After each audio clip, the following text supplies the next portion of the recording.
Welcome to another episode of Ask the Experts. My name is Audrey Herndon. I'm a technical customer success manager here today. Joining me is our Honeycomb champion and friend, Dominic Marino, who's a principal software engineer at Cargurus. So today we're talking about Honeycomb's pricing and licensing model. We're kind of hearing out in the market, there's some fodder around Honeycomb, our pricing not necessarily being scalable. Curious about if you have thoughts about that. Yeah, so there's this long-standing idea that you need to capture every piece of telemetry, and Honeycomb's model is obviously based on a number of events.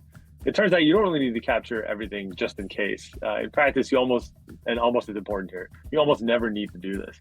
When you're looking at a lot of time, what you're looking for is anomalies. So when everything's going really great, you don't want to look at every single event. You can kind of think of it as the same way you'd think of a compression algorithm. You're looking for things that are copies of the previous thing. And when everything's going great, everything is a 200 response, everything is going, yes, okay, awesome. You can just effectively ignore most of that. At most, you want to look at the aggregate. So if you do your sampling correctly, and this is only, when I say correctly, this is only after you've done the shape of your events and the trends of your events, then you can effectively design your sampling well. You can keep all the interesting stuff and check all the rest.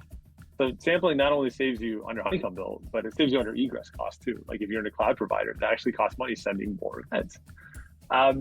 So of course, there are things that will protect you from sending too many things at once. Honeycomb provides rate limiting and burst protection, and that's something that we use a lot. If you have your website or your service gets attacked, for example, you're going to get a slew of events. Burst protection helps you not pay for those kinds of things. There are, of course, cases where you do need every single piece of information, things like audits, security stuff, compliance checks. And there's lots of tools to do that. And there's lots of tools designed specifically for that.